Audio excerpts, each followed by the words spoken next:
Anggaran fantastis pengadaan kipas angin Koperasi Desa Merah Putih jadi sorotan tajam DPR RI. Nilainya mencapai 1,8 triliun rupiah, memicu pertanyaan besar soal transparansi dan efisiensi penggunaan anggaran negara.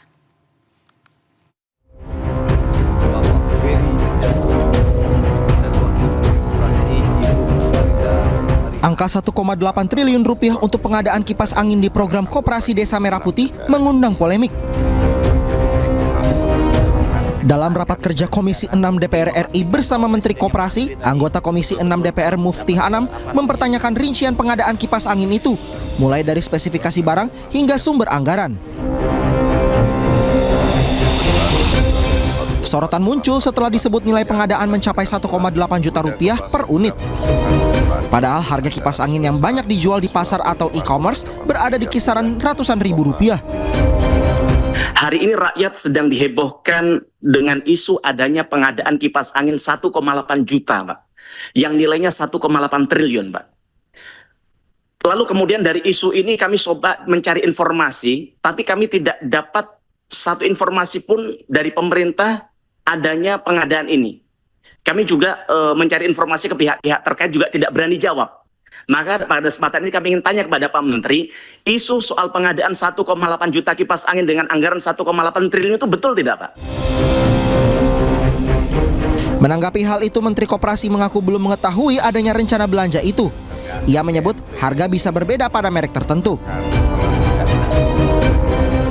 Soal kipas angin ini saya nggak tahu.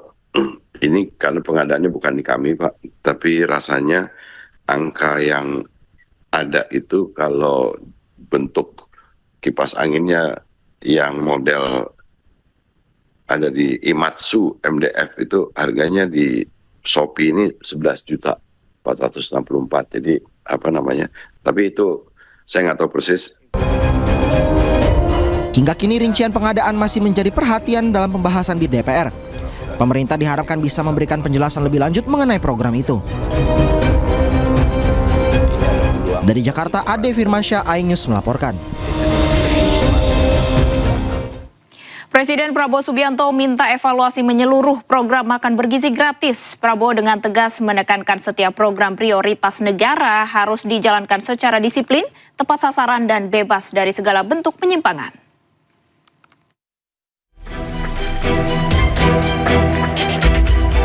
Presiden Prabowo Subianto memimpin rapat terbatas bersama jajaran Kabinet Merah Putih, pimpinan lembaga negara, Panglima TNI, serta para direktur utama BUMN strategis di Istana Merdeka. Ratas ini secara khusus membahas salah satunya langkah penguatan pelaksanaan program makan bergizi gratis. Dalam rapat ini, Presiden Prabowo juga menegaskan penertiban praktik penyelenggaraan Satuan Pelayanan Pemenuhan Gizi atau SPPG nakal. Di akhir rapat, Prabowo dengan tegas menekankan setiap program prioritas negara harus dijalankan secara disiplin, tepat sasaran, dan bebas dari segala bentuk penyimpangan. Menteri Koordinator Bidang Pangan Zulkifli Hasan mengatakan telah meminta waktu 1 bulan untuk menyelesaikan masalah MBG. Ya, jadi saudara, nomor 2 tadi mengenai MBG akan menyelesaikan persoalan-persoalan yang selama ini menjadi hambatan atau penyalahgunaan. Kami minta waktu satu bulan, ya, 1 bulan lagi, 1 bulan untuk menyelesaikan, merapikan. Setelah itu langkah-langkah berikutnya kami akan laporkan Bapak Presiden untuk nanti diputuskan, diberi arahan seperti apa keputusan akhirnya. Julhas mengungkapkan pemerintah telah memetakan sejumlah kendala dalam pelaksanaan program MBG. Di antaranya penyalahgunaan program, penetapan titik penerima manfaat, hingga ketersediaan satuan pelayanan pemenuhan gizi untuk mendukung pelaksanaan penyaluran MBG di sejumlah daerah. Pembenahan tersebut merupakan bagian dari komitmen pemerintah memperkuat tata kelola program MBG sehingga pelaksanaannya semakin efektif, transparan, dan mampu menjangkau seluruh penerima manfaat sesuai tujuan program. Tim Liputan iNews melaporkan.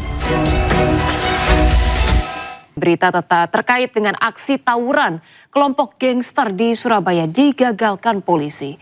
Sejumlah remaja yang membawa senjata tajam diamankan polisi.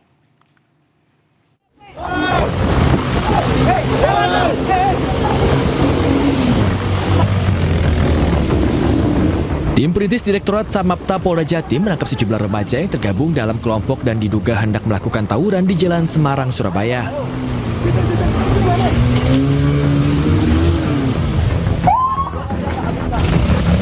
Para remaja tanggung ini pun berusaha melarikan diri hingga terjadi kejar-kejaran dengan petugas. 7 orang remaja yang masih berstatus pelajar berhasil ditangkap. Dari tangan pelaku, polisi menyita 3 bilah senjata tajam dengan panjang sekitar 1,5 hingga 2 meter. Mereka tanpa sadar berpapasan dengan kami. Tindakan yang kami lakukan adalah mengamankan anak-anak yang kita bisa amankan. Ada 7 orang dan membawa sajam. Demikian, Bapak. Mereka rencananya mau tawuran antar blok barat dan blok utara kalau waktu itu. Keterangan yang saya dapati di lapangan dari diduga gangster.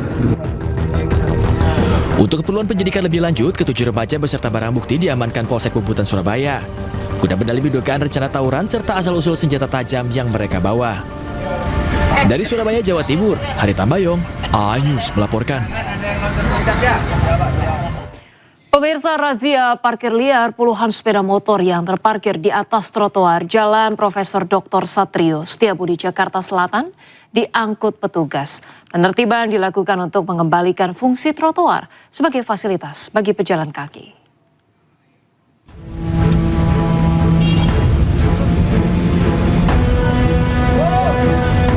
Petugas di Sub Jakarta Selatan mengangkut satu persatu kendaraan yang terparkir sembarangan di atas trotoar Jalan Profesor Dr. Satrio Setiabudi. Sebelum diangkut, petugas telah memberikan waktu selama 10 menit kepada pemilik kendaraan untuk memindahkan kendaraannya. Namun hingga batas waktu berakhir, puluhan motor masih terparkir di atas trotoar dan langsung diangkut. Penertiban dilakukan agar trotoar kembali digunakan sesuai peruntukannya oleh pejalan kaki. Sementara itu, sejumlah pemilik kendaraan mengakui memarkirkan kendaraannya karena diarahkan oleh juru parkir liar. Meski tidak dikenai denda, para pelanggar wajib menandatangani surat pernyataan agar tidak mengulangi pelanggarannya. Posisinya lagi sedang ambil orderan di ITC Kuningan, Kak. Tiba-tiba keluar dari mall, motor langsung diangkut, Kak. Ada orang yang kayak, ini Bang, parkir di sini aja, Bang. Bayar 3.000 doang gitu. Abang parkir di sini bayar nggak, Bang? Bayar, Kak, 3.000. Petugas mengimbau masyarakat agar tidak memarkirkan kendaraan di atas trotoar dan tidak mengikuti arahan dari juru parkir liar. Dari Jakarta, Helmi Sayangbati, iNews melaporkan. Pemirsa, bangunan semi permanen yang berdiri di atas lahan milik pemerintah Kota Surabaya di Jalan Jetes Kulon, Kecamatan Wonokromo dirobohkan. Penertiban dilakukan untuk mempersiapkan pemanfaatan lahan sebagai tempat pembuangan sementara atau TPS.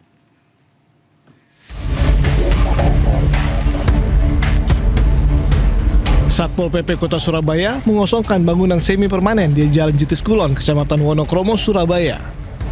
Penertiban dilakukan atas permintaan Dinas Lingkungan Hidup Kota Surabaya karena bangunan tersebut berdiri di atas tanah aset pemerintah Kota Surabaya seluas 2.000 meter persegi yang dimanfaatkan pihak lain tanpa izin. Pembongkaran paksa dengan alat berat sempat mendapat penolakan dari salah satu penghuni, meski akhirnya petugas berhasil merobohkan bangunan. Petugas juga membantu mengeluarkan barang-barang yang masih berada di dalam bangunan. Di dalamnya kalau kita lihat itu ada penghuni-penghuni di dalamnya, ada 5 atau 6, Bu? 6 ya, ada 6 penghuni, kemudian dia juga menyimpan rongsokan barang bekas begitu, sehingga ini harapannya bisa bersih hari ini ya. Nantinya lahan ini akan dimanfaatkan sebagai tempat pembuangan sementara, mengingat kapasitas TPS yang ada saat ini sudah tidak lagi mencukupi untuk menampung sampah dari warga sekitar. Dari Surabaya, Jawa Timur, Hari Tambayong, iNews melaporkan. Pemirsa, kejar-kejaran sempat terjadi di ruas jalan tol Karangtengah, Tangerang saat polisi berupaya menggagalkan penyelundupan belasan sepeda motor diduga hasil curian. Modus pelaku menyembunyikan belasan motor dalam truk menggunakan berbagai perabotan rumah tangga.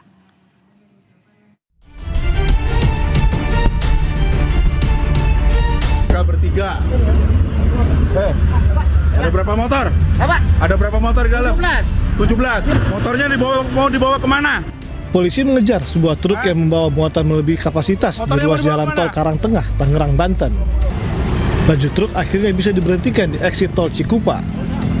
Saat terpal penutup dibuka, terlihat tumpukan alat perabot rumah tangga. Polisi yang curiga memeriksa lebih lanjut hingga didapati di dalam truk terdapat 17 unit sepeda motor yang hendak dikirim ke Bengkulu.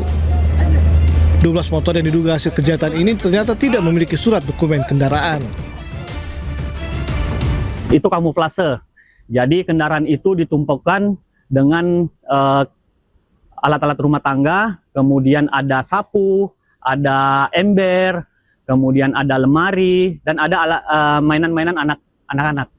Untuk pelaku masih kami lakukan penyelidikan. Supir kami amankan sebagai saksi, inisial RA, dan dia menyebutkan ada inisial TA, itu masih DPO.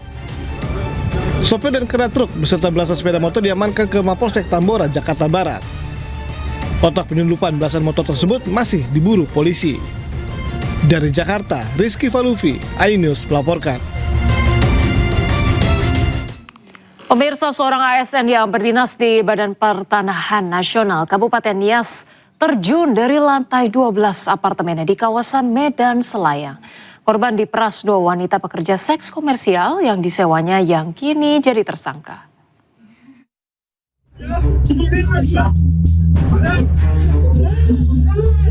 Inilah rekaman CCTV saat seorang ASN yang berdinas di Badan Pertanahan Nasional Kabupaten Nias lompat dari lantai 12 salah satu apartemen di Medan Selayang, Medan.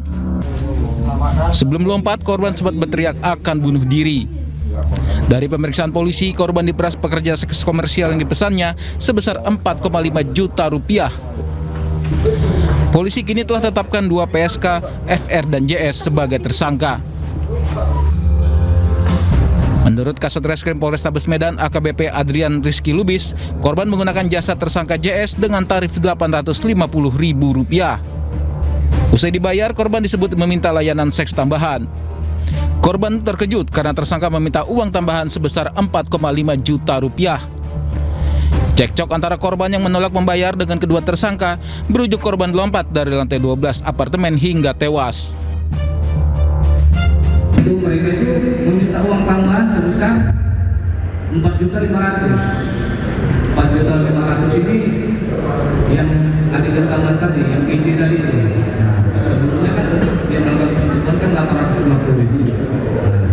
Sedangkan soal adegan tambahannya mereka minta 4.500.000. Itu berarti kan lipat lah ya dari kegiatan keamanan. Menurut polisi, korban yang merupakan staf Badan Pertanahan Nasional Kabupaten Nias datang ke Medan untuk mengambil surat keputusannya sebagai ASN. Kedua tersangka dijerat pasal kejahatan yang menghilangkan nyawa dengan ancaman penjara 4 tahun. Dari Medan, Sumatera Utara, Adi Palapa Harahap, iNews melaporkan. Pemirsa, tak terima diputus, seorang pria warga negara Singapura tega membunuh kekasihnya di Denpasar, Bali. Jasad korban ditemukan ditutupi boneka di kamar kos.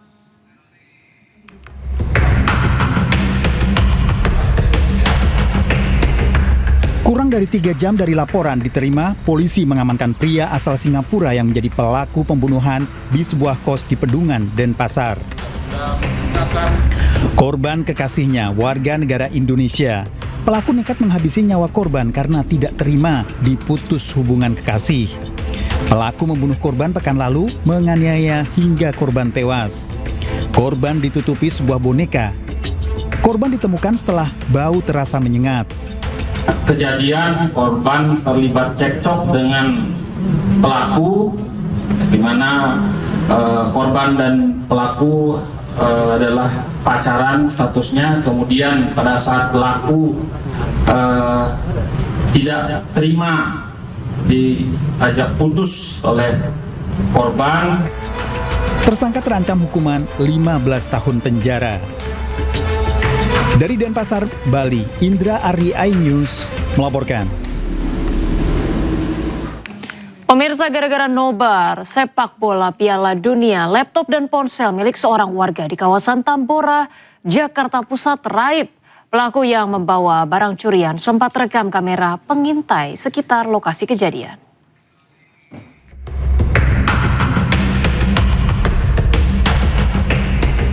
Seorang pria terekam CCTV tengah membawa laptop dan ponsel di Jalan Duri Utara Tambora, Jakarta Barat, Kamis dini hari. Laptop dan ponsel ternyata dicuri dari rumah seorang warga, Jidan Aldiansyah. Jidan mengaku baru menyadari laptop dan ponselnya hilang saat bangun tidur. Sebelumnya korban bersama dengan teman-temannya nonton bareng sepak bola Piala Dunia. Nah itu teman saya balik di jam sekitaran 2:30 subuh. Jam 2:35 lah. Terus habis itu saya tutup pintunya karena saya udah ngantuk. Saya tidur di situ. Jam 7 saya dibangunin mama saya, pintu kebuka. Katanya ada orang yang masuk. Juga pas saya cek di bawah bantal, laptop nggak ada, HP pun juga nggak ada. Akibat kejadian ini, korban menderita kerugian sekitar 21 juta rupiah. Hingga kini, Polsek Tambora masih menyelidiki dan mengidentifikasi pelaku berdasarkan CCTV dan saksi. Dari Jakarta, Miftahul Gani, iNews melaporkan. Pemirsa, sadis balita perempuan berusia 4 tahun di Bekasi, Jawa Barat tewas diduga akibat dianiaya ibu tiri. Pelaku mengaku sakit hati lantaran dimaki oleh suami dan keluarganya.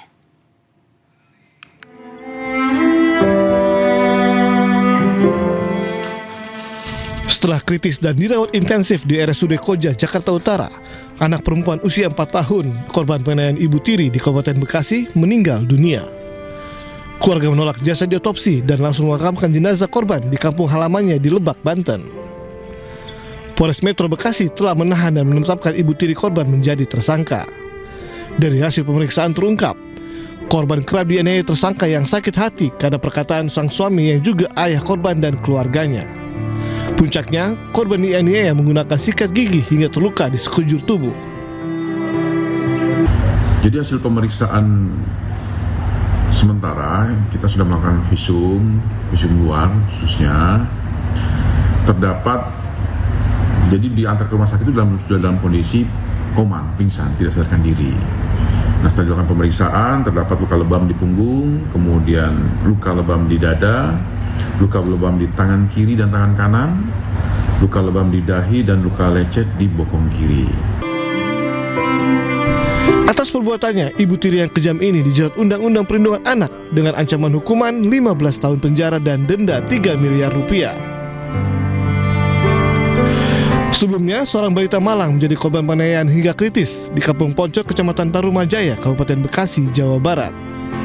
Kasus ini terungkap setelah pihak Rumah Sakit Koja, Jakarta Utara melaporkan adanya seorang pasien anak dengan luka-luka di sekujur tubuh yang langsung ditindaklanjuti Polres Metro Bekasi. Dari Bekasi, Jawa Barat, Ahmad Jauhari Lutfi, iNews melaporkan. Pemirsa, polisi melakukan otopsi jasad seorang dokter yang ditemukan tewas di Semak Belukar, samping RSUD Siak di Pekanbaru. Usai diotopsi, polisi menemukan sejumlah luka pasca kematian di sejumlah bagian tubuh.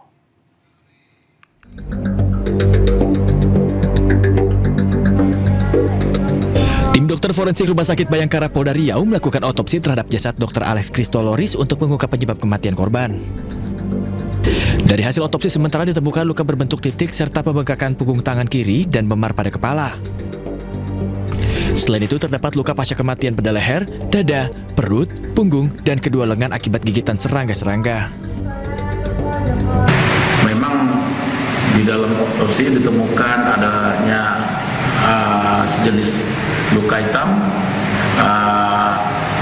lebam, namun hasil otopsi masih menunggu kurang lebih 2 minggu sesuai dengan informasi dari Kabidokes.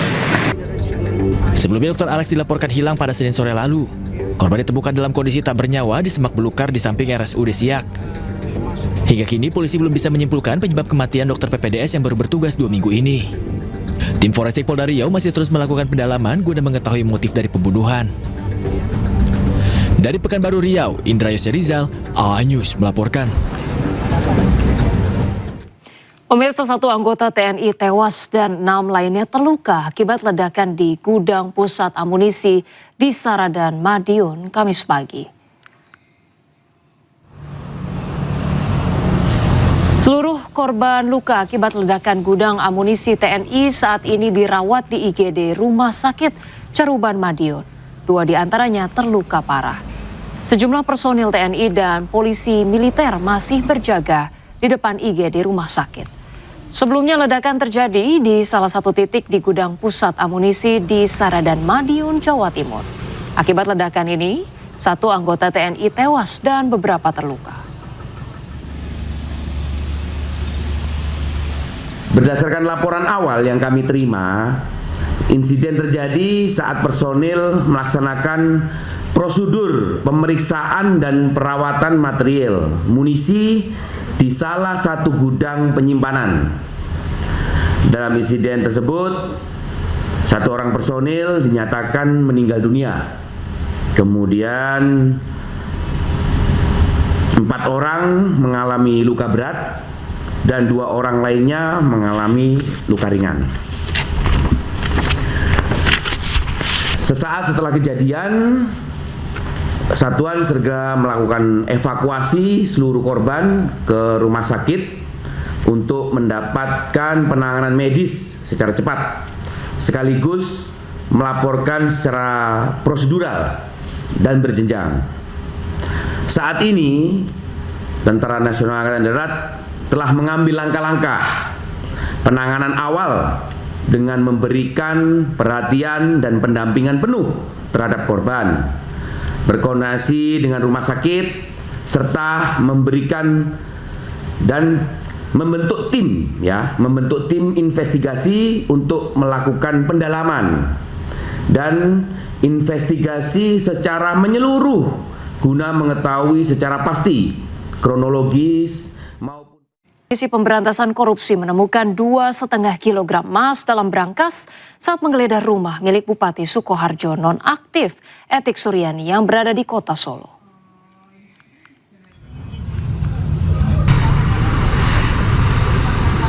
KPK kembali mendatangi rumah Bupati Sukoharjo Etik Suryani yang berada di Kampung Jagalan, Laweyan, Solo, Jawa Tengah. Di rumah inilah tempat Bupati Etik diduga menyimpan emas 2,5 kg. Penggeledahan tersebut berkaitan dengan kasus dugaan pemerasan perangkat daerah yang menyeret Etik Suryani. Selain itu, di lokasi penggeledahan terdapat sejumlah personel kepolisian yang berjaga. Dalam penggeledahan tersebut, penyidik KPK menyita 2 koper hitam dari dalam rumah.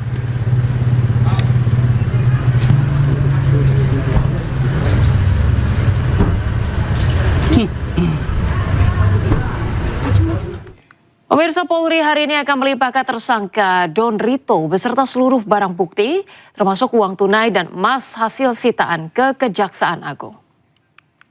Pelimpahan tersebut merupakan bagian dari penanganan kasus dugaan tindak pidana pencucian uang terkait perkara PT Asabri X Jampitsus Febri Adriansyah.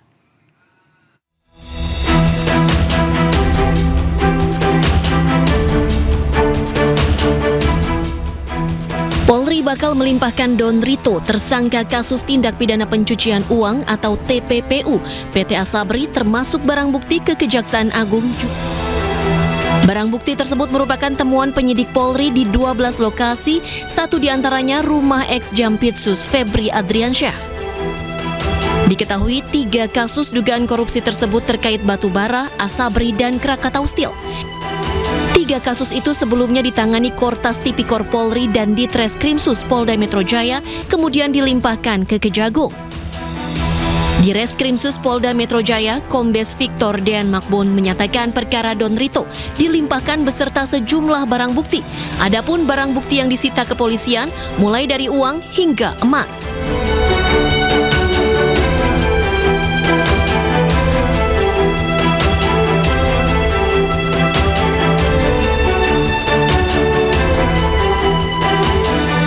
Sementara kuasa hukum Don Rito menyatakan bahwa kliennya diduga menjadi korban konflik antar lembaga yang memiliki kewenangan besar.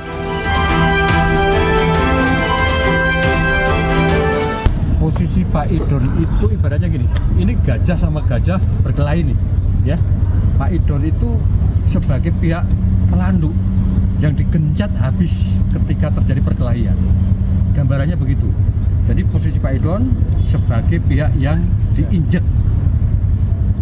karena terjadi perkelahian antar dua lembaga negara yang punya power dan punya kemampuan di dalam memproses semua persoalan di Republik ini. Pertama terkait dengan penanganan perkara Asabri, klaster Pak Tangia. Terkait perkara itu Pak Idon pasif, dia tidak kenal Pak Tangia dan tidak ada interaksi baik secara personal ataupun secara finansial. Terus kedua terkait dengan masalah suplai batu bara di PLN.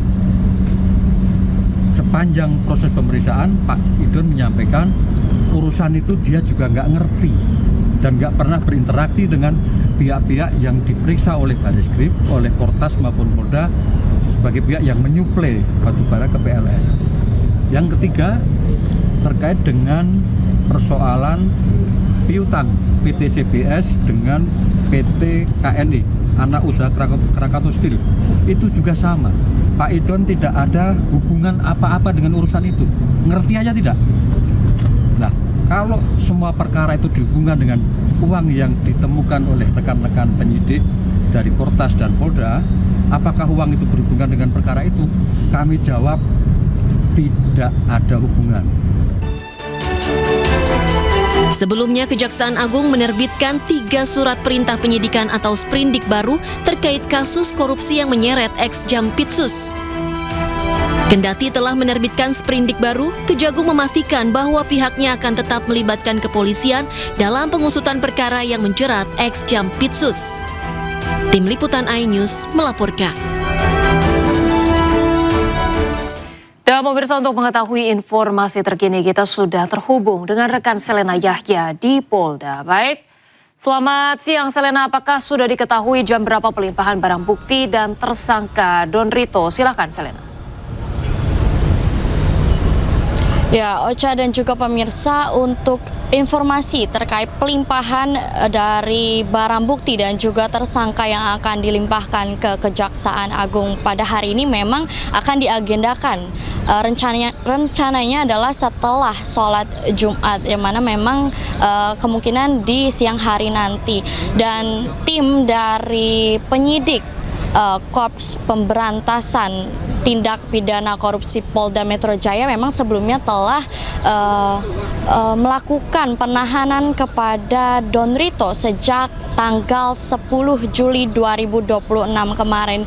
Dan tentunya kasus yang menjerat Don Rito saat ini adalah berkaitan dengan tindak pidana korupsi dan juga kasus dugaan tindak pencucian uang di sejumlah perkara besar, seperti contohnya sektor batu bara, kemudian PT Asabri dan juga PT Krakatau Steel, yang nantinya memang untuk tempat lokasi saya saat ini berada adalah rutan Polda Metro Jaya. Sejak tadi pagi memang belum ada pergerakan atau tanda-tanda dari tersangka untuk keluar dari rutan Polda Metro Jaya pada tadi pagi sampai saat ini saya berdiri di sini, begitu Ocha dan juga pemirsa.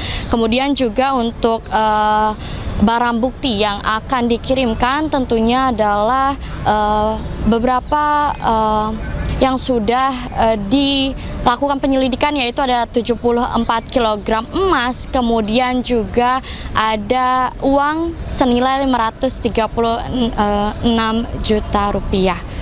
Demikian Ocha. Baik, ada Selena Yahya melaporkan langsung dari Polda Metro Jaya. Terima kasih atas informasinya, selamat bertugas kembali. Kita ke informasi berikutnya pemirsa. Pengacara Hotman Paris Hutapea menyoroti perubahan status hukum mantan Jampitsus Febri Adriansyah dari tersangka saksi lalu berubah lagi menjadi tersangka. Menurut Hotman, perubahan status ini berpotensi menimbulkan pertanyaan publik terkait kepastian proses hukum yang tengah berjalan.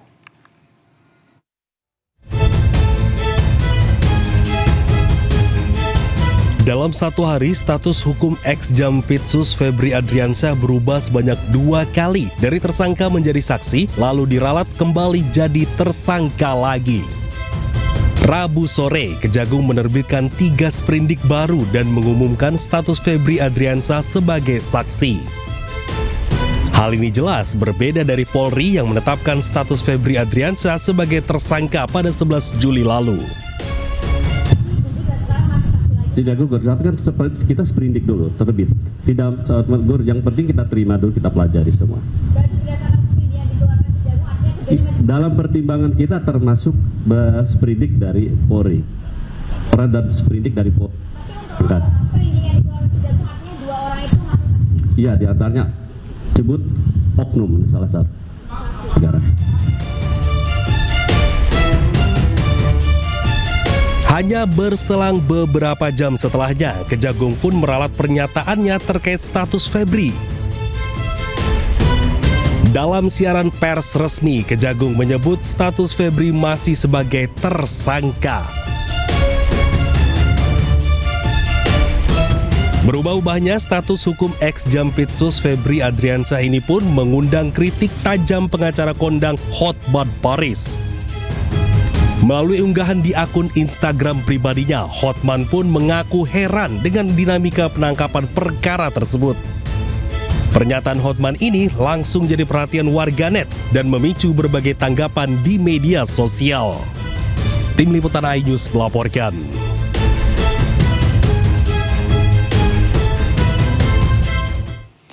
Sementara itu pemirsa, Ketua Masyarakat Anti Korupsi atau MAKI, Bonyamin Saiman, mengaku kecewa meski berstatus tersangka, ex-Jampitsus Febri Adriansyah belum juga ditahan. Ia pun berencana untuk mengajukan pra-peradilan dan menggugat Kejaksaan Agung terkait penundaan penahanan ini. Kecewa, kenapa kalau ini sudah ditetapkan tersangka, sudah ada surat perintah penyidikan, sudah ada barang bukti dan juga alat bukti, kemudian tidak dilakukan penahanan. Maka nanti ya gantian saya mengajukan gugatan kepada Kejaksaan Agung karena tidak segera melakukan penahanan terhadap tersangka-tersangka, dalam hal ini FA misalnya gitu. Dasarnya apa? Pasal 158 huruf E KUHP yang baru, di sana dikatakan penundaan tidak sah termasuk objek pra-peradilan. Nah, kalau sudah tersangka tidak ditahan itu kan namanya itu menunda-nunda gitu kan, karena harusnya kan ditahan karena ancaman hukumannya juga tinggi, di atas 5 tahun gitu. Pemirsa, Kejaksaan Agung membentuk tim penyidik khusus mengusut kasus yang menyeret ex-Jampitsus Febri Adriansyah. Tim penyidik khusus bentukan Kejagung diisi 9 jaksa senior, mayoritas alumni KPK.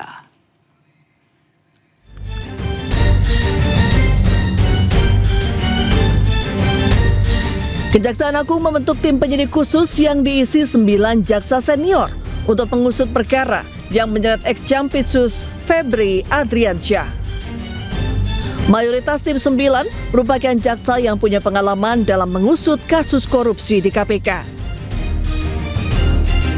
Mereka adalah Agus Salim, yang saat ini menjabat sebagai Inspektur Keuangan 2 pada Jaksa Agung Muda Bidang Pengawasan, Muhibudin, Kepala Kejaksaan Tinggi Sumatera Utara, Katarina Girsang, Kepala Pusat Manajemen Penelusuran dan Perampasan Badan Pemulihan Aset Kejagung, Riono, Inspektur Keuangan 1 Jaksa Agung Muda Bidang Pengawasan, Agus Sahat, Sekretaris Jaksa Agung Muda Tindak Pidana Umum, Iren Putri, Direktur Pertimbangan Hukum pada Jaksa Agung Muda Perdata dan Tata Usaha Negara, Z. Tadung Alo, Direktur Penuntut Jaksa Agung Muda Pidana Militer, Rinaldi Umar, Wakil Kepala Kejaksaan Tinggi Banten, serta Hari Wibowo, Direktur pada Jaksa Agung Muda Tindak Pidana Umum.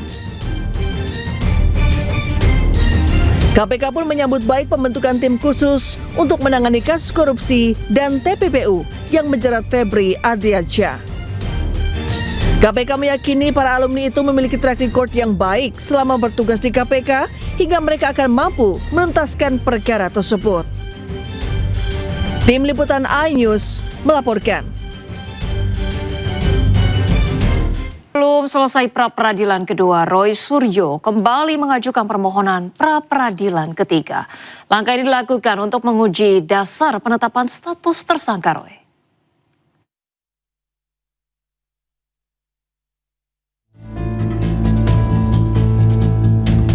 Kuasa hukum Roy Suryo, Abdul Ghafur Sangaji, mengajukan gugatan pra-peradilan ketiga untuk mensomasi Polda Metro Jaya secara parsial tentang pasal-pasal penetapan tersangka.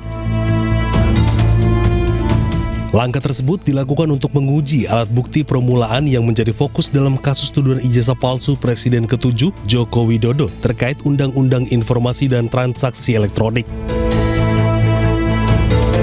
Selain itu, permohonan pra-peradilan diajukan secara terpisah untuk setiap pasal yang dijadikan dasar penetapan tersangka.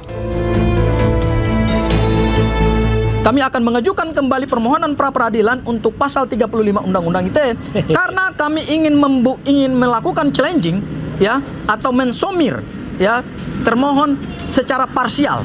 Pasal-pasal penetapan tersangka itu kami ingin cicil parsial. Kenapa kami ingin cicil parsial? Karena kami ingin menguji alat bukti permulaan yang cukup itu fokus ya. Jadi kami tidak membuat dalam satu permohonan gado-gado ya, tapi kami akan cicil satu persatu dan berdasarkan hukum acara pidana yang hari ini berlaku, tidak ada pembatasan terhadap jumlah permohonan pra-peradilan, mau 1, mau 2, mau 3, bahkan 100 sekalipun, sepanjang objek yang dimohonkan itu tidak nebis in idem, maka tetap dibenarkan secara hukum acara pidana. Sementara menurut pihak Roy Suryo, diketahui semua saksi yang diperiksa polisi dalam kasus ijazah Jokowi. Tidak ada saksi yang bisa menjelaskan dugaan pidana kaitannya pasal 32 Undang-Undang Informasi dan Transaksi Elektronik. Dari Jakarta, Tim Liputan iNews melaporkan.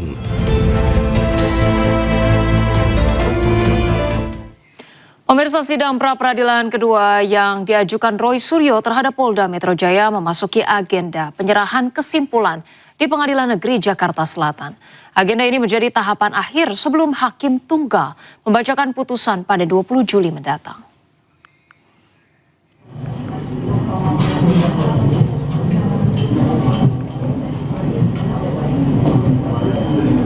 Sidang pra-peradilan Roy Suryo resmi memasuki tahap akhir dengan agenda penyerahan kesimpulan dari pihak pemohon maupun termohon.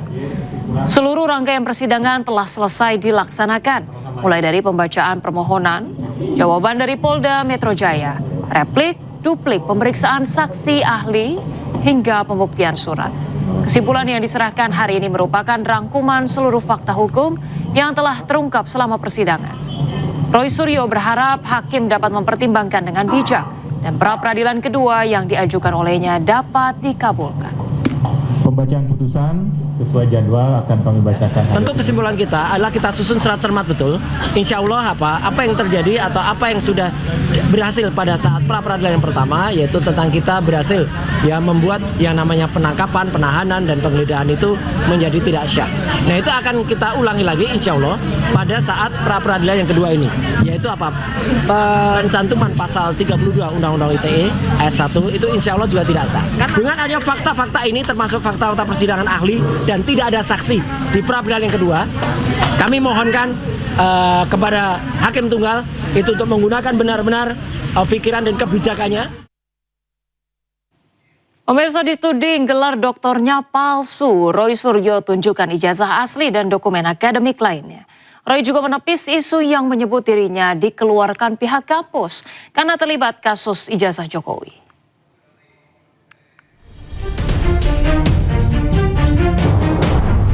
Roy Suryo membantah keras tudingan yang menyebut gelar doktornya palsu. Roy secara langsung menunjukkan ijazah doktor asli yang diterbitkan oleh Universitas Negeri Jakarta untuk membuktikan bahwa gelar akademiknya sah dan legal. Ia menyebut mulai studi doktornya pada tahun 2016 sempat tertunda beberapa waktu sebelum akhirnya dilanjutkan tahun 2020 dan berhasil menyelesaikan pada 2024. Untuk memperkuat pembuktiannya, Roy Suryo memperlihatkan sejumlah dokumen akademik asli miliknya. Selama ini saya selalu menunjukkan ijazah S1. UGM ini asli. Ini kopinya. Dan itu ada legalisasinya. Kemudian ada ijazah S2.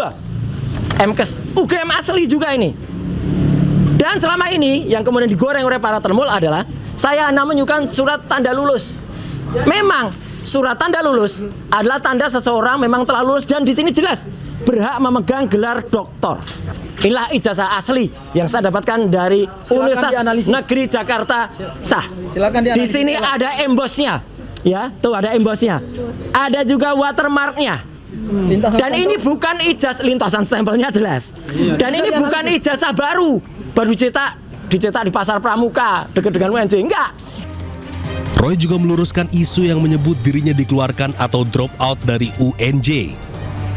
Menurutnya, aturan akademik mengenai sanksi DO hanya berlaku bagi mahasiswa yang terjerat tindak pidana dengan kriteria tertentu, bukan perkara yang sedang dihadapinya saat ini.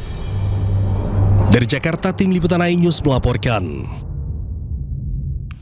Pemirsa, sidang lanjutan perkara Dr. Tifa kembali digelar di Pengadilan Negeri Jakarta Timur pada Kamis siang. Dalam sidang ketiga ini, jaksa penuntut umum membacakan tanggapan atau eksepsi nota keberatan yang diajukan pihak terdakwa.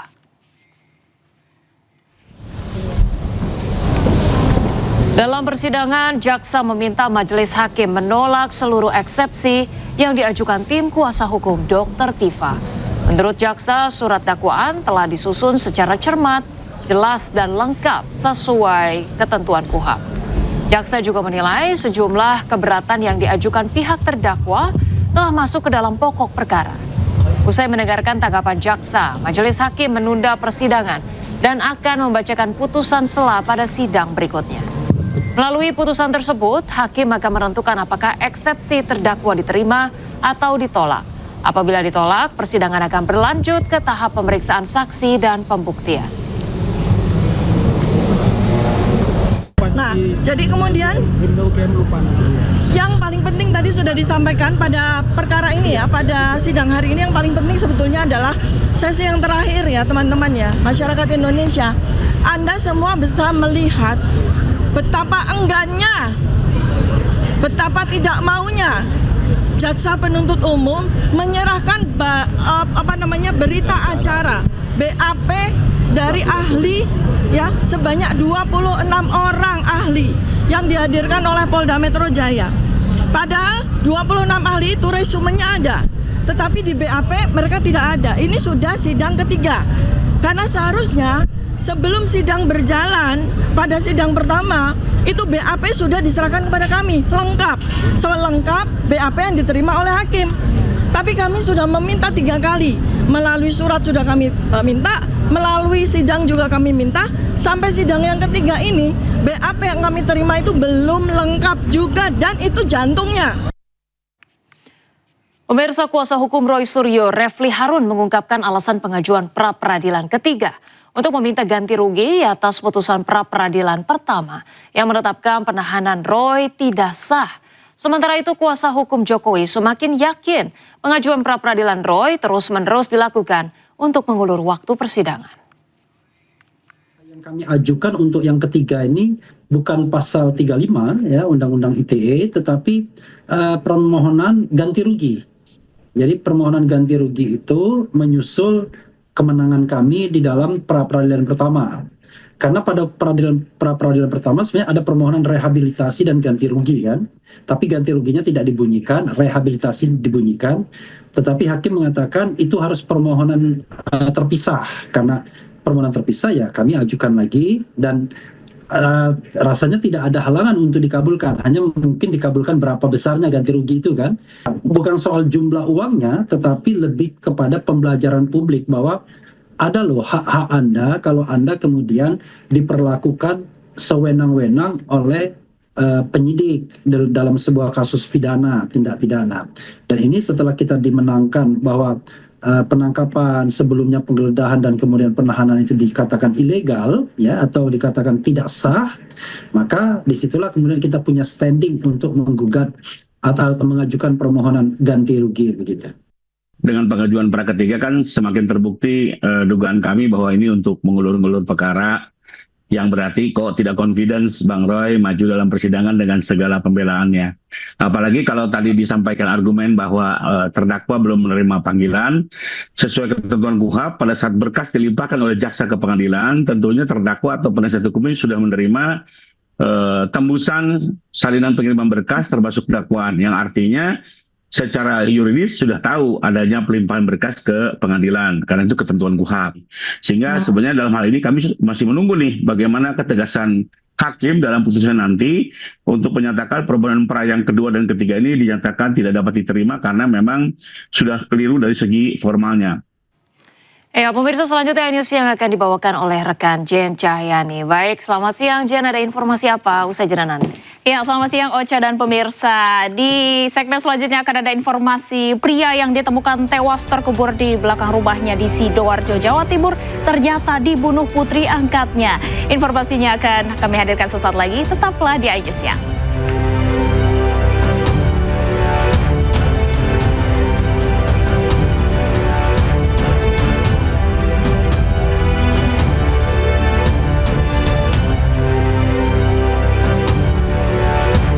Aksi kejar-kejaran terjadi di ruas Jalan Tol Karangtengah, Tangerang saat polisi berupaya menggagalkan penyelundupan belasan sepeda motor. Modus pelaku menyembunyikan belasan motor dalam truk ditutupi menggunakan perabot rumah tangga.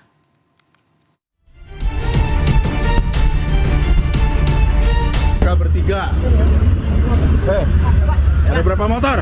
Apa? Ada berapa motor di dalam? 17. Motornya mau dibawa kemana? Polisi mengejar sebuah truk yang membawa muatan melebihi kapasitas di ruas Jalan Tol Karangtengah, Tangerang, Banten. Laju truk akhirnya bisa diberhentikan di eksit tol Cikupa. Saat terpal penutup dibuka, terlihat tumpukan alat perabot rumah tangga. Polisi yang curiga memeriksa lebih lanjut hingga didapati di dalam truk terdapat 17 unit sepeda motor yang hendak dikirim ke Bengkulu. 12 motor yang diduga hasil kejahatan ini ternyata tidak memiliki surat dokumen kendaraan. Itu kamuflase.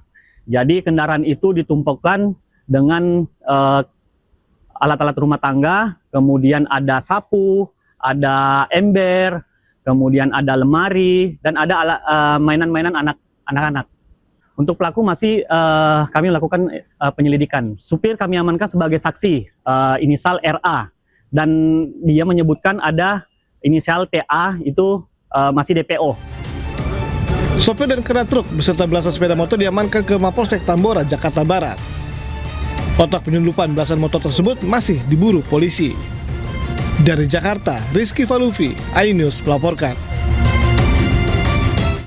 Seorang ASN yang berdinas di Badan Pertanahan Nasional Kabupaten Nias terjun dari lantai 12 apartemennya di kawasan Medan Selayang. Korban diperas dua wanita pekerja seks komersial yang disewanya yang kini menjadi tersangka.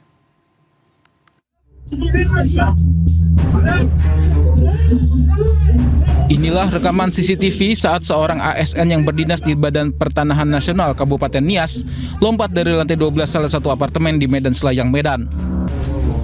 Sebelum lompat, korban sempat berteriak akan bunuh diri. Dari pemeriksaan polisi, korban diperas pekerja seks komersial yang dipesannya sebesar 4,5 juta rupiah. Polisi kini telah tetapkan 2 PSK, FR dan JS sebagai tersangka. Menurut Kasat Reskrim Polrestabes Medan AKBP Adrian Rizky Lubis, korban menggunakan jasa tersangka JS dengan tarif Rp850.000. Usai dibayar, korban disebut meminta layanan seks tambahan. Korban terkejut karena tersangka meminta uang tambahan sebesar 4,5 juta rupiah. Cekcok antara korban yang menolak membayar dengan kedua tersangka berujung korban lompat dari lantai 12 apartemen hingga tewas. Itu mereka itu meminta uang tambahan sebesar 4.500.000. 4.500.000 ini yang ada keterangan tadi, yang PJ tadi itu.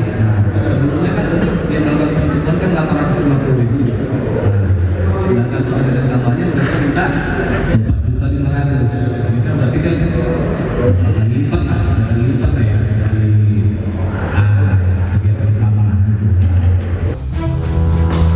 Menurut polisi, korban yang merupakan staf Badan Pertanahan Nasional Kabupaten Nias datang ke Medan untuk mengambil surat keputusannya sebagai ASN. Kedua tersangka dijerat pasal kejahatan yang menghilangkan nyawa dengan ancaman penjara 4 tahun. Dari Medan, Sumatera Utara, Adi Palapa Harahap, iNews melaporkan. Pembunuhan pria yang ditemukan tewas terkubur di belakang rumahnya di Sidoarjo, Jawa Timur terungkap. Pelaku pembunuhan ternyata putri angkatnya lantaran kesal hubungannya dengan sang kekasih tidak direstui korban.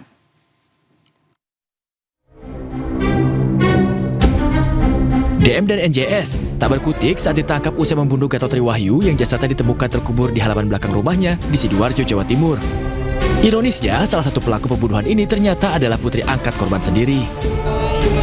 Pelaku DM mengaku membunuh korban karena hubungannya tidak disetujui serta kerap dimarahi korban sejak kecil. Sementara kekasihnya, NJS, mengaku membantu DM karena diiming-imingi akan diberi uang oleh DM. Pelaku menganiaya korban dengan senjata tajam hingga korban mengalami luka parah di sejumlah bagian tubuh. Tersangka mengaku memiliki motif karena hubungan dengan pasangannya tidak mendapat restu dari pihak keluarga dengan alasan kondisi ekonomi keluarganya yang kurang mampu. Warga sekitar sempat mendengar korban meminta tolong sebelum akhirnya menghilang. Akibat perbuatannya, kedua pelaku terancam akan dijerat dengan pasal pembunuhan berencana dengan ancaman hukuman maksimal mati atau 20 tahun penjara. Dari Sidoarjo, Jawa Timur, Mukhtar Bagus, A-News melaporkan. Seorang wanita muda pemandu lagu ditemukan tewas di sebuah kamar hotel usai cekcok dengan teman prianya. Usai menghabisi korban, pelaku langsung menyerahkan diri ke polisi.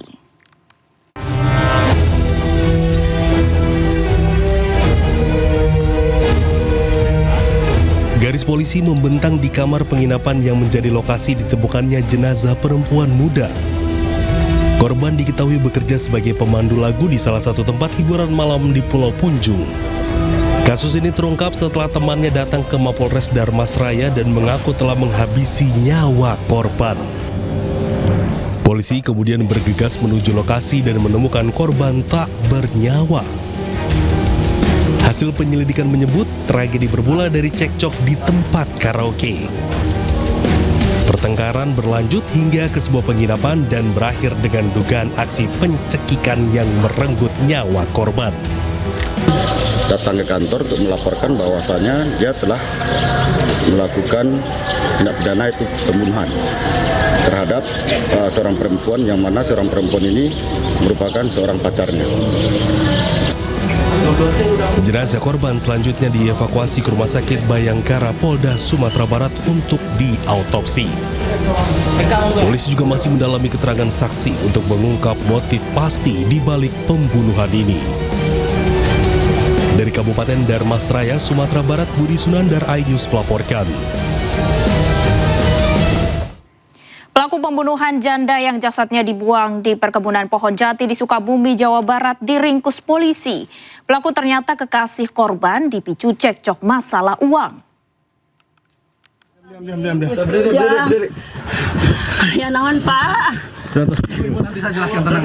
Ibu duduk dulu sini. Delon, pelaku pembunuhan terhadap janda anak 3 yang mayatnya ditemukan tinggal kerangka di area perkebunan pohon jati di Sagaranten, Sukabumi tak berkutik saat dibekuk polisi. Delon merupakan kekasih korban, diringkus polisi saat sedang mengurung diri di dalam rumahnya. Sebelum kejadian, pelaku menjemput korban dengan sepeda motor menuju perkebunan jati.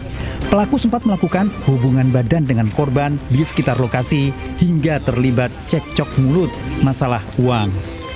Pelaku yang emosi menganiaya korban dengan benda keras sebanyak 2 kali hingga korban tewas. Jasad korban dibuang di perkebunan jati hingga ditemukan warga.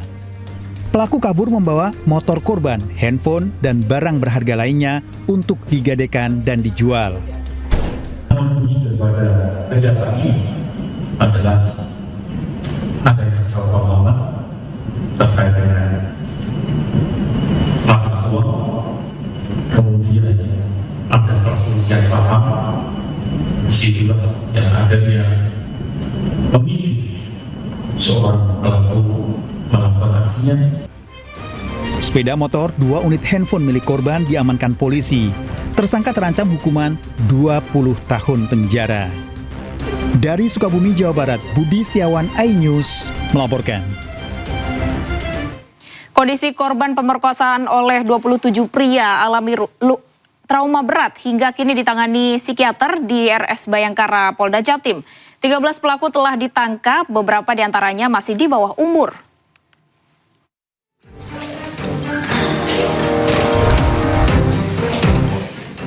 Korban ruda paksa anak di bawah umur berinisial RR dalam kondisi pendiam saat dimintai keterangan oleh pihak penyidik kepolisian Polres Sampang, Jawa Timur.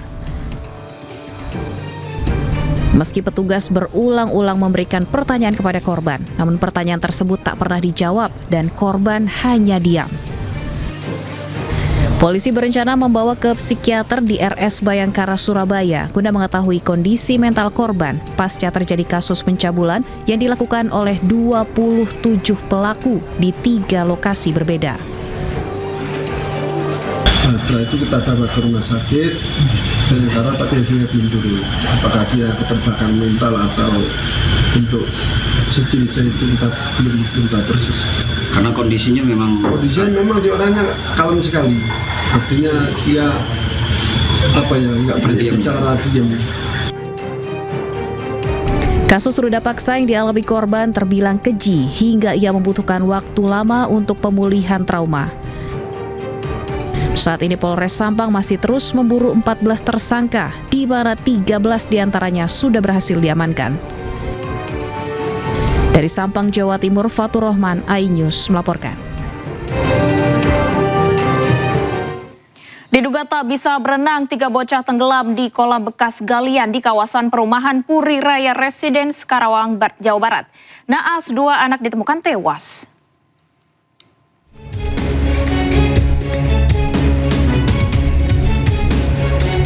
Warga berupaya menyelamatkan 3 bocah yang tenggelam di sebuah kolam bekas galian di perumahan Puri Raya, Desa Pasir Jengkol, Kecamatan Majalaya, Kabupaten Karawang, Jawa Barat.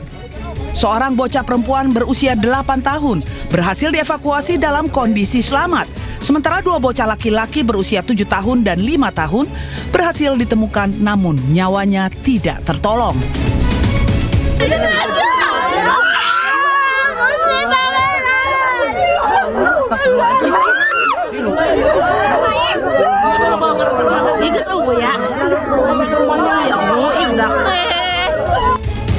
Orang tua korban menangis histeris saat mengetahui 2 bocah tidak dapat diselamatkan. Sebelumnya 3 anak ini sedang asik berenang di kolam bekas galian, sementara 2 temannya mereka menunggu di tepi kolam. Diduga karena tidak mahir berenang, ketiga bocah ini tenggelam. Warga sekitar pun panik, langsung berupaya menyelamatkan korban. Jenazah kedua korban langsung disemayamkan di rumah duka untuk dimakamkan.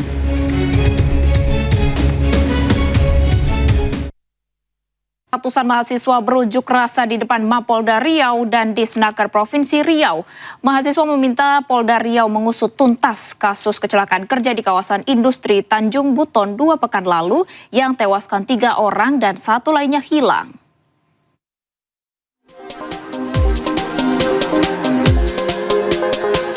Ratusan mahasiswa dari Pergerakan Mahasiswa Peduli Korban Kecelakaan Kerja Provinsi Riau berorasi di depan Mapolda Riau.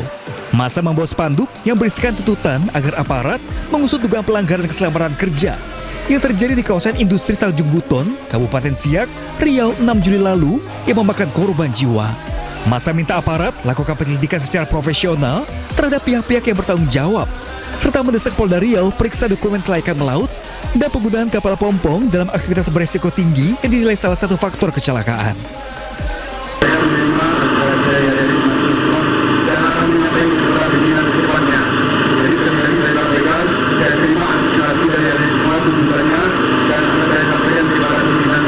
Masa kemudian bergerak ke Disnaker Provinsi Riau menuntut hal yang sama. Kadisnaker Provinsi Riau menyatakan hasil penyidikan kecelakaan akan disampaikan dalam waktu dekat secara transparan.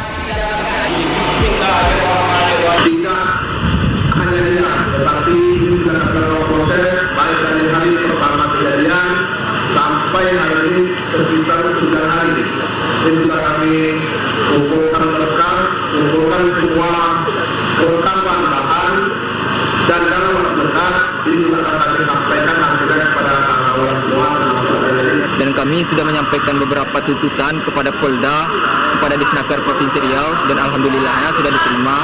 Dan jika pada hari ini tuntutan kami ini tidak diindahkan, tentunya ini akan menjadi sebuah alarm bagi mereka semua untuk aksi ini segera menjadi jilid 2. Kapal pompong kayu yang bermuatan 7 orang tenggelam di kawasan industri Tanjung Buton, Kecamatan Sungai Apik saat draft survei atau menentukan berat muatan kapal. 3 orang selamat, 3 meninggal dan 1 lainnya masih hilang. Namun sepekan korban hilang tak ditemukan, petugas gabungan terpaksa hentikan pencarian. Dari Pekanbaru Riau, Diki Kurniawan, iNews melaporkan. Pemirsa, kosongnya stok solar di hampir seluruh SPBU di Mandailing, Natal, Sumatera Utara membuat ratusan kendaraan harus antri panjang.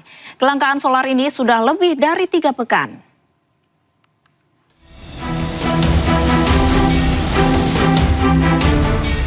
Antrian kendaraan mengular sepanjang 2 km di sebuah SPBU di Jalan Merdeka, Panyabungan, Mandailing, Natal, Sumatera Utara.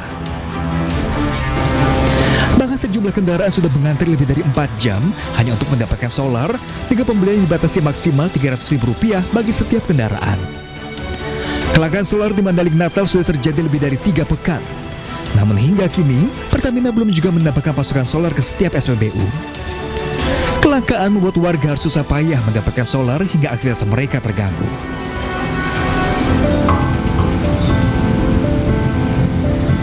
Antrian panjang kendaraan juga terjadi di SPBU Pasar 3, Marelan Raya, Medan saat banjir melanda kawasan tersebut. Kondisi ini tetap berlangsung meski kawasan tersebut masih terendam banjir. Meski harus berdiri dan melintasi genangan air, para pengendara memilih bertahan demi mendapatkan BBM subsidi Pertalite. Para pengendara berharap pasokan BBM tetap terjaga agar kebutuhan masyarakat dapat terpenuhi. Dari Medan, Sumatera Utara, Tim Liputan iNews melaporkan.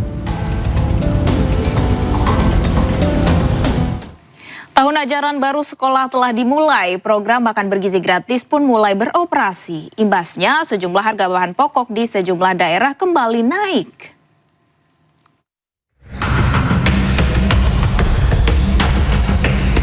Harga sejumlah bahan pokok kembali naik, imbas program makan bergizi gratis atau MBG kembali beroperasi setelah libur sekolah.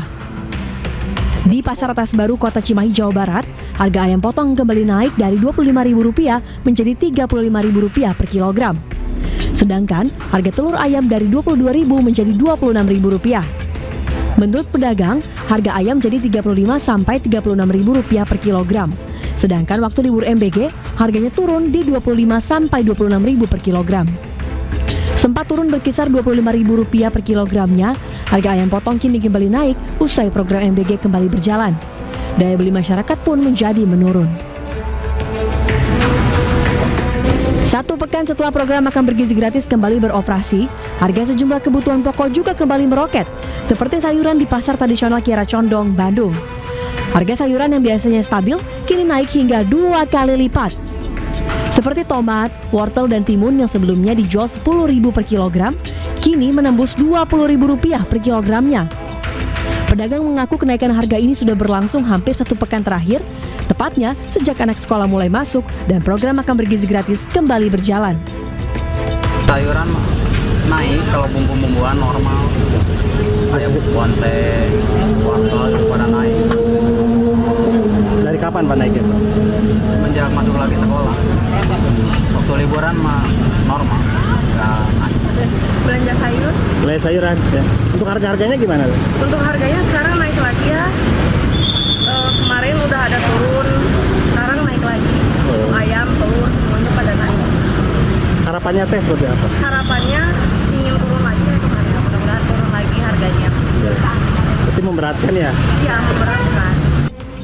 Tingginya harga komoditas pangan di pasar tradisional ini diharapkan segera stabil agar tidak terus membebani masyarakat dan juga pedagang.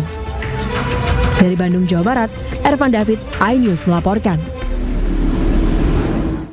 Pemirsa, pasca beroperasinya program MBG, harga sejumlah bahan pokok di Pasar Kebayoran Lama, Jakarta juga merangkak naik. Kira-kira sembako apa saja yang naik? Berikut laporan rekan Hadisti Arifah. Pemirsa, semenjak implementasi makan bergizi gratis atau MBG kembali diterapkan seiring masuknya masa sekolah, sejumlah komoditas atau bahan pangan di pasar tradisional merangkak naik. Di Pasar Kebayoran Lama, Jakarta Selatan ini, sejumlah komoditas ini terpantau merangkak naik. Bahan-bahan utama seperti daging ayam ini naik signifikan. Nah, untuk harga daging ayam di Pasar Kebayoran Lama, Jakarta Selatan pada hari ini dibanderol mencapai Rp50.000 per kilogramnya. Kenaikan ini cukup tinggi dikeluhkan oleh pedagang maupun juga pembeli karena sekitar sepekan yang lalu harga daging ayam ini hanya berada di Rp40.000 per kilogramnya. Artinya kenaikan dalam sepekan ini sudah mencapai Rp10.000 per kilogramnya. Kemudian selain daging ayam yang juga mengalami kenaikan adalah telur ayam yang juga merupakan bahan utama dalam program MBG ini. Telur ayam per hari ini dibanderol mencapai Rp27 hingga Rp28.000 per kilogram. Dari harga sebelumnya hanya berkisar di Rp23.000 per kilogramnya. Kemudian selain itu harga sayur mayur juga turut mengalami kenaikan. Salah satu yang paling tinggi mengalami kenaikan ini adalah timun, yang mana timun dari sebelumnya berkisar di Rp8.000 per kilogramnya, hari ini mencapai Rp20.000 per kilogramnya. Tentu kenaikan ini menjadi keluhan bagi pembeli maupun juga pedagang. Mereka tentu terpaksa harus memutar otak bagaimana caranya agar menyesuaikan modal dan juga harga jual ke pelanggan. Nah, kenaikan ini juga tentunya dipicu oleh tingginya permintaan dari dapur-dapur yang bermitra dengan BGN atau Badan Gizi Nasional dalam program MBG seiring masuknya sekolah. Dan tentunya para pedagang maupun juga pembeli ini berharap agar adanya langkah yang konkret dari pemerintah untuk dapat kembali menstabilkan harga sehingga tidak membuat atau menyulitkan para pedagang maupun juga pembeli di Pasar Kebayoran Lama Jakarta Selatan ini. Dari Jakarta, saya Hadisti Arifa dan Sutrisno, iNews melaporkan. Sekolah dasar negeri sepi peminat terjadi di kawasan perkebunan yang hanya mendapatkan 7 siswa di Jember, Jawa Timur. Guru harus berjuang mendatangi rumah-rumah warga untuk menyekolahkan di SD negeri.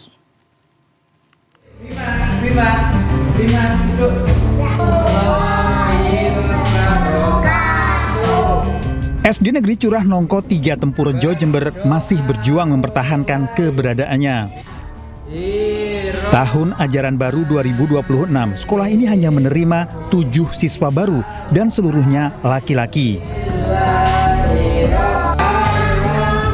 Jumlahnya meningkat dibanding tahun lalu yang hanya 1 siswa. Para guru harus mendatangi rumah-rumah warga satu persatu untuk memberikan pemahaman dan meyakinkan orang tua agar mau menyekolahkan anaknya di SD Negeri Curah Nongko 3. Sekolah yang berada di kawasan perkebunan ini dinilai masih kurang diminati masyarakat. Untuk proses belajar mengajar tetap kita lakukan walaupun kita punya keterbatasan lokal. Jadi saat ini kita menggunakan musola untuk ruang pembelajaran kelas 2 dan kelas 3 karena memang gedung yang ambruk yang tahun 2025 yang lalu sampai saat ini belum ada perbaikan. Pihak sekolah berharap dukungan pemerintah dan masyarakat dapat meningkatkan minat bersekolah agar proses belajar mengajar dapat berjalan lebih aman dan nyaman. Dari Jember, Jawa Timur, Bambang Sugiarto, iNews melaporkan. Anggaran fantastis pengadaan kipas angin Koperasi Desa Merah Putih jadi sorotan tajam DPR RI. Nilainya mencapai 1,8 triliun rupiah, memicu pertanyaan besar soal transparansi dan efisiensi penggunaan anggaran negara.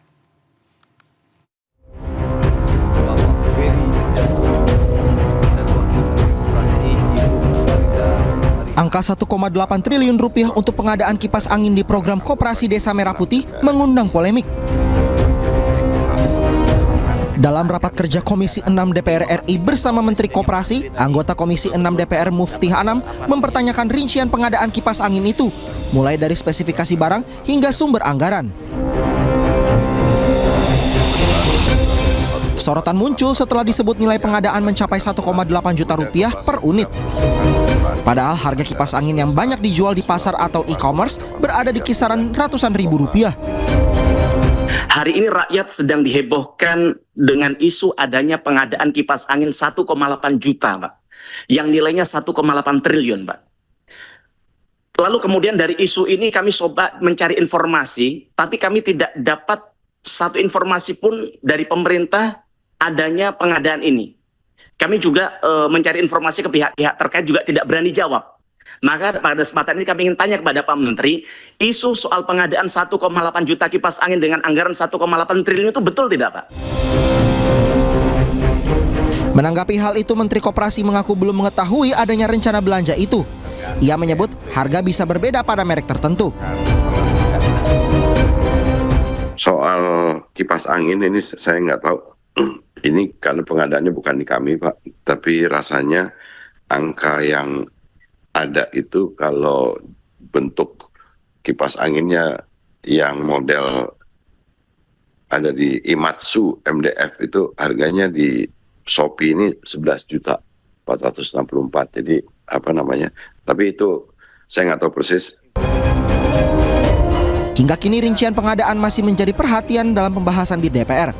Pemerintah diharapkan bisa memberikan penjelasan lebih lanjut mengenai program itu. Dari Jakarta, Ade Firmansyah, iNews melaporkan. Presiden Prabowo Subianto minta evaluasi menyeluruh program makan bergizi gratis. Prabowo dengan tegas menekankan setiap program prioritas negara harus dijalankan secara disiplin, tepat sasaran dan bebas dari segala bentuk penyimpangan.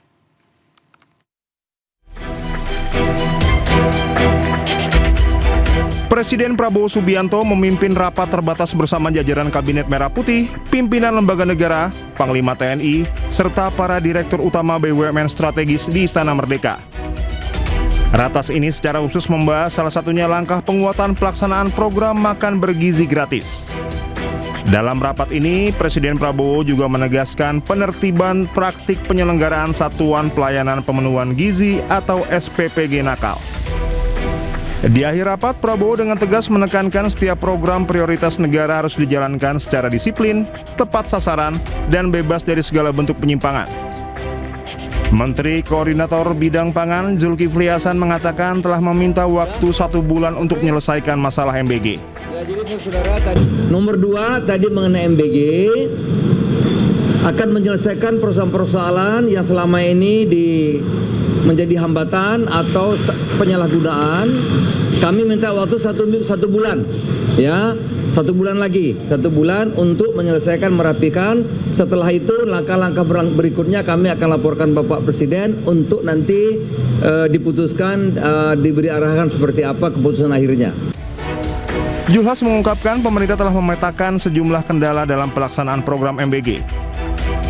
Di antaranya penyalahgunaan program, penetapan titik penerima manfaat, hingga ketersediaan satuan pelayanan pemenuhan gizi untuk mendukung pelaksanaan penyaluran MBG di sejumlah daerah. Pembenahan tersebut merupakan bagian dari komitmen pemerintah memperkuat tata kelola program MBG sehingga pelaksanaannya semakin efektif, transparan, dan mampu menjangkau seluruh penerima manfaat sesuai tujuan program. Tim Liputan iNews melaporkan. Masih di iNews Siang, pemirsa, Kuwait dan Bahrain menghadapi serangan udara baru dari Iran yang terjadi saat Iran dan Amerika Serikat saling serang memperebutkan kendali Selat Hormuz.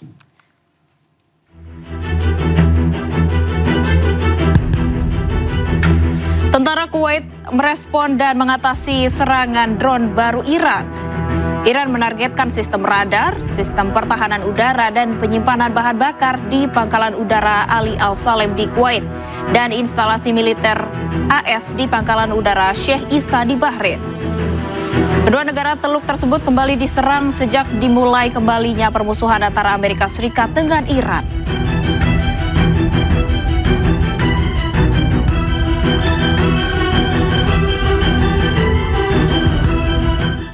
Menyusul gelombang serangan dari Washington, Korps Garda Revolusi Iran IRGC akan meluncurkan serangan rudal ke pangkalan-pangkalan Amerika Serikat. Menariknya, rudal-rudal yang diluncurkan bergambarkan sejumlah pemimpin tertinggi Iran. Korps Garda Revolusi Iran atau IRGC menunjukkan sejumlah rudal bergambarkan pemimpin tertinggi Iran saat ini dan sebelumnya. Di antaranya wajah dari Mojtaba Khamenei dan ayahnya Ali Khamenei. Rudal-rudal ini akan diluncurkan ke pangkalan-pangkalan AS menyusul gelombang serangan dari Washington.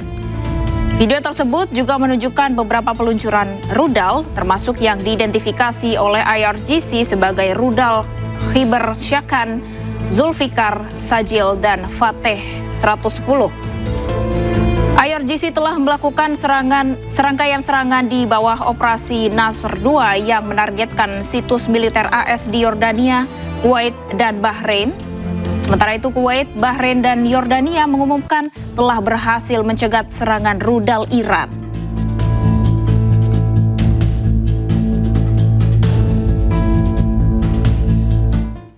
Amerika Serikat dilaporkan kembali melancarkan serangan ke Iran. Serangan menghantam sebuah jembatan di Bandar Abbas.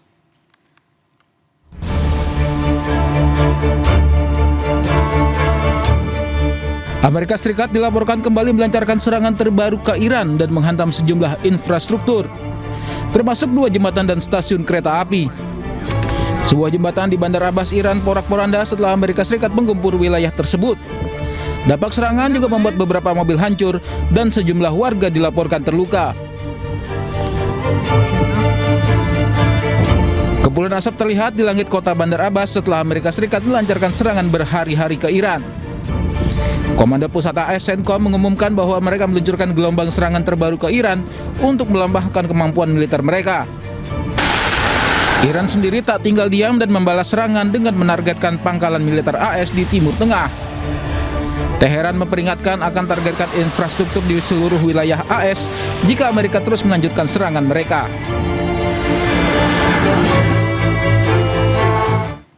Pesawat tempur siluman F-35A Lightning II milik Angkatan Udara Amerika Serikat terekam tengah mengisi bahan bakar. Pengisian dilakukan di udara saat pesawat sedang melakukan patroli di atas Timur Tengah.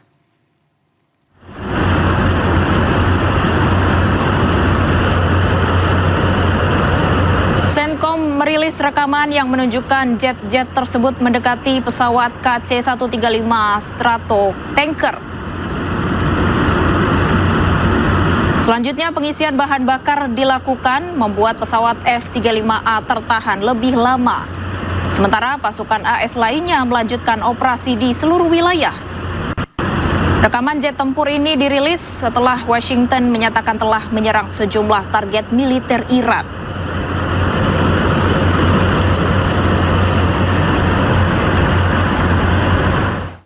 Sebuah kapal kargo bertabrakan dengan kapal lain hingga tenggelam di Selat Hormuz. 23 awak kapal berhasil dievakuasi dengan selamat.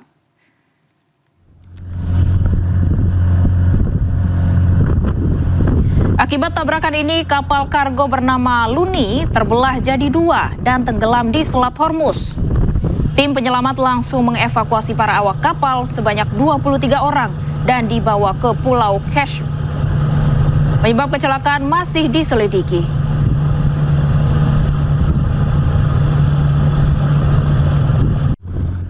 Setelah Selat Hormuz diblokade Iran, harga minyak melonjak ke level tertinggi. Hal ini diperparah setelah militer Amerika Serikat kembali memblokade lalu lintas maritim ke dan dari pelabuhan Iran.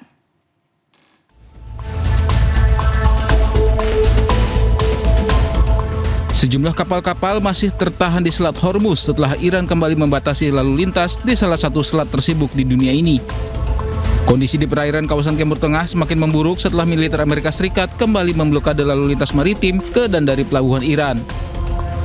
Akibat penutupan ini, harga minyak mentah dunia melonjak ke level tertinggi dalam 4 minggu dan diperkirakan akan terus naik jika konflik Iran dengan Amerika terus berlanjut.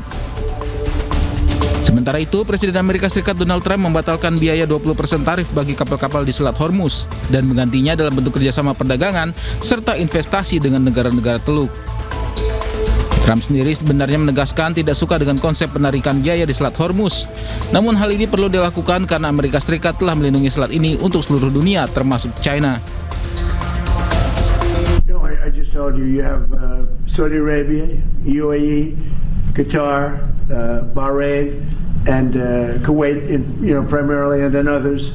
I spoke to all of them, and they would love to invest more money in the United States at record amounts, and that would be very acceptable. And this way, there's no fee. I don't like the concept of a fee, but at the same time, it's not fair that we're protecting this strait for the entire world, for China and everyone. I don't mind protecting it for China. I don't mind protecting it for anybody, but it's unfair that we're not in somehow compensated. And we've been doing this for many years. It's bothered me. 25 years ago, it bothered me. Sebelumnya, Trump umumkan AS akan ambil tanggung jawab untuk kelola Selat Hormuz, serta blokade kapal dan dari dan ke pelabuhan Iran.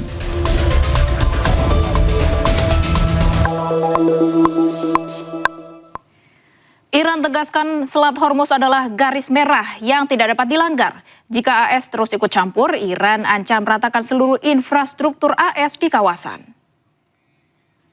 آمریکای جنایتکار همچنان به یاغیگری و ناهمسازی منطقه ادامه می‌دهد. ابتدا مجدد تاکید می‌شود تحت هیچ شرایطی و به هیچ وجه به آمریکا به عنوان یک کشور بیگانه و فرامنطقه‌ای اجازه دخالت در تنگه هرمز را نمی‌دهیم. این خط قرمز شکست ناپذیر ایران است. در صورتی که تهدیدهای اخیر رئیس جمهور از تویی سرشار آمریکا مبنی بر هدف قرار دادن زیرساخت‌های ایران اسلامی توسط ارتش متجاوز آن کشور عملی شود، همه آنچه که بنا به نجابت ایران هنوز سالم مانده، یعنی تمامی زیرساخت‌ها در منطقه، زیر ضربات پولادین نیروهای مسلح مقتدر جمهوری اسلامی ایران در هم کوبیده خواهد شد. آنچنان که اثری از آنها بر جای نماند و گویی از ابتدا وجود نداشتند. دشمن نادان بداند لحظه حماسه برای ما لحظه پرهیز نیست. آنچه از سوی نیروهای مسلح ایران رخ می‌دهد ضربه همتراز نیست، ضربه برتر است، ضرباتی که شدیدتر، گسترده‌تر و ویران کننده تر از همیشه خواهد بود. آتش خشم ملتی که هیچگاه تسلیم. Iran dan Amerika Serikat kembali saling serang mendapat perhatian dari Pakistan. Pakistan minta kedua belah pihak hentikan pertempuran dan kembali ke meja perundingan damai.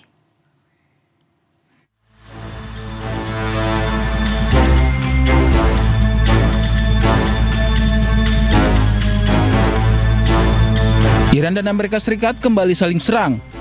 Iran targetkan sejumlah pangkalan militer di Timur Tengah setelah Amerika menggempur sejumlah kota Iran. Hal ini setelah Presiden Amerika Serikat Donald Trump menyatakan bahwa kesepakatan gencatan senjata telah berakhir. Konflik ini menjadi perhatian Pakistan yang beberapa kali menjadi mediator damai AS dan Iran.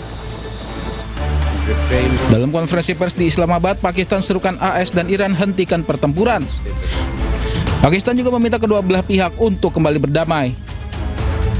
The renewed hostilities involving Iran and the United States, Pakistan expressed its deep concern over the escalation of tensions in the region.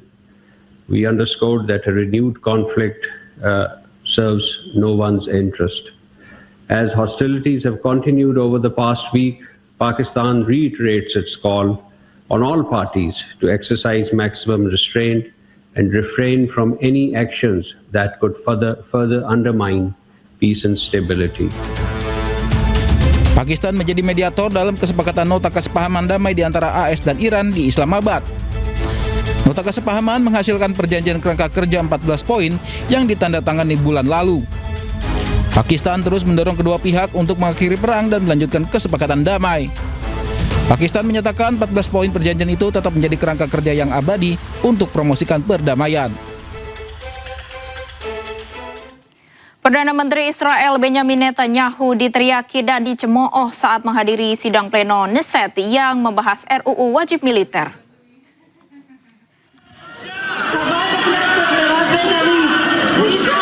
Suasana sidang pleno Knesset memanas ketika sejumlah anggota oposisi meneriakkan kata memalukan dan pergi kepada Perdana Menteri Israel Benjamin Netanyahu. Mereka terus mencemooh Netanyahu. Sidang ini membahas rancangan undang-undang wajib militer yang akhirnya lolos dan menuai penolakan dari berbagai pihak, termasuk pasukan pertahanan Israel dan sejumlah pejabat militer.